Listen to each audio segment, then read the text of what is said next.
After quite a long time, I'm really pleasantly surprised with the Boruto chapter. I mean, my usual issues and usual concerns with the series still remain, and I'm sure that it's not really going to be addressed anytime soon. The series would basically need a drastic or a radical change in order to see those new implementations taking place, but for now, what it is, I feel like this was a pretty decent chapter. This isn't the best thing which Boruto Naruto series has to offer, but at the same time, this is something which exceeds my expectation after seeing the initial spoilers or summaries. And this is exactly what we need from a series like Boruto, specifically concerning how it is basically a monthly series. But yeah, as I said in the spoiler videos, I was really disappointed with the way in which Shikamaru was being dealt here, and I thought that this guy is doomed for sure, but thankfully that's not actually the case, and I'm just so glad that the actual chapter turned out to be much better than the initial spoilers, and the same goes for a number of different things as well. Again, just to emphasize, I'm not saying that this series is perfect by any measure. I have a lot of complaints which I have talked about in the past, and I'll probably keep talking about them in the future as well. But for what it is, I feel like Boruto Manga Chapter 68 is pretty decent in its overall narrative and what it tries to achieve here in the overall grand scheme of the story. So let's begin with the actual chapter here. Boruto is having a conversation here in Konoha, and he's being surrounded by Katasuke and Amado. Now these couple of pages, these 4-5 pages basically are a summary of what exactly happened in the last two chapters and how Momoshiki took over Boruto's body and what exactly was the overall outcome of this entire predicament. Basically at this moment it's a fact that Momoshiki's revival has been stopped. He cannot be revived at all. That's a silver lining of this entire situation, of this entire predicament. But yeah, they essentially discuss what exactly went on, how Kawaki tried to kill him, why Kawaki tried to kill him, yada yada yada, and how Momoshiki tried or at least saved Boruto's body because Boruto is his only vessel. From this, we lead towards the Kawaki situation. At this moment, he has been brought to none other than Sumire because apparently she is the only prodigy available. Again, this entire thing goes into my complaint with the series about how at a time only 5 to 10 people are currently present at Konoha.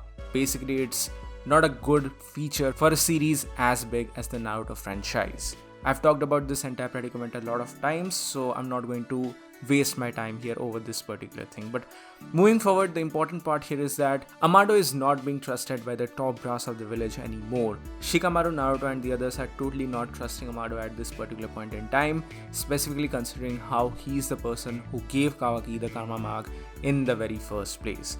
I'm actually happy to see Ibuki inside this particular conversation as well, wherein he asks about how or why he has not been restrained. And to this, Shikamaru reveals that he has the exact power set of Ishiki Otsutsuki, he has Daikokuten, he has Tsukunahi Kona, so it's physically not possible to keep him bounded at this particular moment. They just have to be friendly with him, they just need to keep faith in him, they just need to trust him at this particular moment, even though inside Shikamaru knows that he's not going to be able to trust Kawaki at all. But Naruto is really at edge here. I wonder what this plot point is going to lead towards because he says that he definitely needs to have a talk with Kawaki over this entire situation when he eventually wakes up. This is something which even Sumire picks up as to what exactly is going on with Naruto. But from this, we actually lead towards the reintroduction of a very important character, and that is Sasuke Uchiha, who has been MIA since I think chapter 61 of the Boruto manga, but yeah, he is finally back into the series. It's not like he's having any drastic change. It's not that he's having a new eye or a new arm. I mean, it's not confirmed here at this particular moment. His left part of the face is still hiding behind his bangs and his cloak is still covering his body, so we cannot say for 100% fact if he has got any major power up or not. I still believe that him meeting with Orochimaru and trying to gain some new power-ups would be the absolutely best thing for the series moving forward, but it is what it is. For now, that is not the most important point because the information that he reveals to Shikamaru is the most important part here, and that is he has been able to locate the whereabouts of Code. And this is really interesting because at this moment in time, Sasuke does not have access to space-time ninjutsu anymore. He will not be able to rely upon his Rinnegan anymore because it was destroyed. So keeping all of these things in mind, I think that this is absolutely fantastic for a character like Sasuke, that he was able to locate this particular place, because this used to be one of the Boro hideouts, and we got a revelation about how this is one of those extremely deranged places which used to have human experimentations and whatnot. But a very important fact which we learned, I mean we knew about it, but the people inside the universe learn here, is that this was the place which was used to keep or discard all the cyborgs which Jigen ordered to be destroyed. So this was sort of the warehouse or the place which lead up to all of these things. And in fact, Sasuke reveals that he is also in contact with one of those people present at that particular moment there, and that is none other than Bug. This is very interesting for me, and I wonder what exactly the storyline might go for this particular thing, and how even he was able to locate this particular place. My assumption here would be the summonings, but let's see what eventually happens. And also here we get an important note that the entire Konoha village is obviously not aware of the Kawaki situation, about how Kawaki tried to kill Code. The only people who are knowing this particular fact is very less. In fact, Team 7 is also not aware of it. Sayada and Mitsuki, who are also coming back to the manga finally, do not know that Kawaki is the person responsible for killing Boruto. They just know that something happened, Code tried to kill Boruto, but he just somehow managed to survive, and Momoshiki basically saved him. Just that's it. Because this point is actually brought up here as well when Sayada and Mitsuki are talking to Boruto, and they are seeing the scar which is left in Boruto's body. And at that particular point in time, Sasuke also comes up to the scene, and he's like, yes, Sayada is right, you need to be much more careful. That's basically the first half of this chapter, and the second half leads us towards the entire confrontation which happens between Code, Eida, Amado and Shikamaru, and this is where things get actually interesting. Now here, according to the original spoilers, we thought that Shikamaru is doomed as usual. He is not able to understand that he has been marked. I mean, we all knew that he was marked, that was the biggest prognostication from the prior chapter. But yeah, finally we find out here that Shikamaru is actually marked, but he is also aware of it. This was basically a grand scheme of him to try and lure Code inside of Konoha, wherein he's going to try to take him down.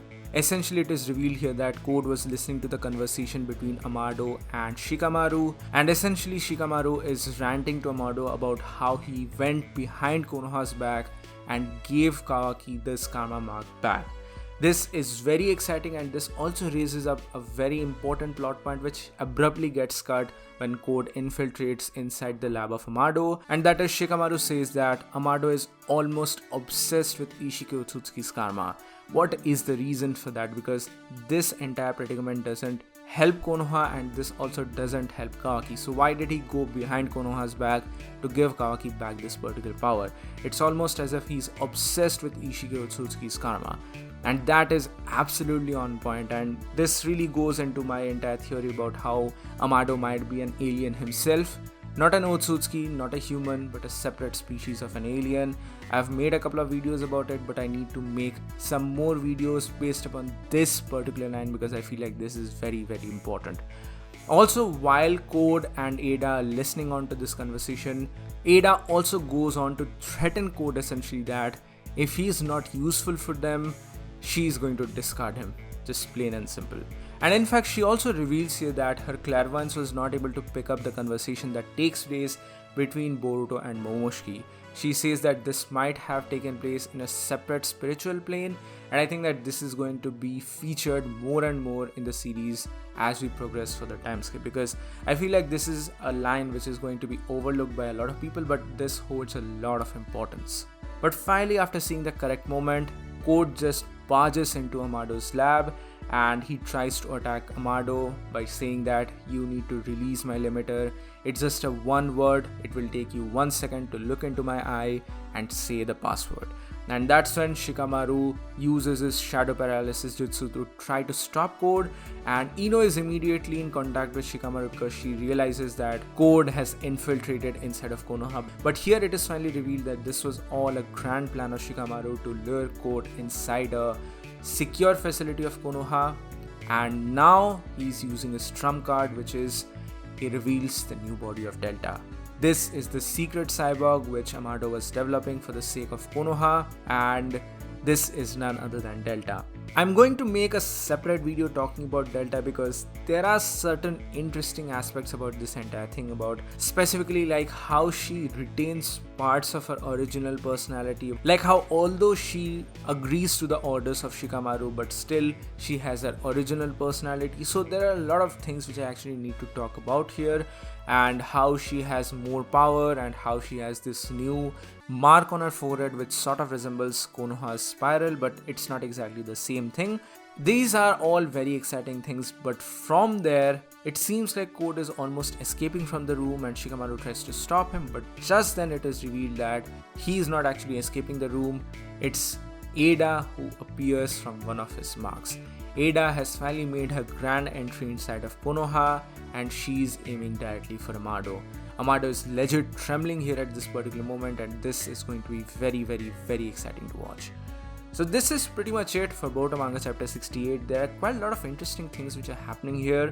Some very small bits of dialogue which can have bigger implications for the future of the series. Like what exactly is Amado's obsession with Ishiki's karma? What exactly is the weakness for Eida's clairvoyance? Will Eida betray Code? All of these questions need to have a separate discussion of its own. But for now, I feel like this is it for today, guys. Thank you so much for watching. Please give this video a thumbs up if you like it, share it with your friends, and subscribe to the channel for more. I'd love to know your thoughts about this chapter in the comment section below.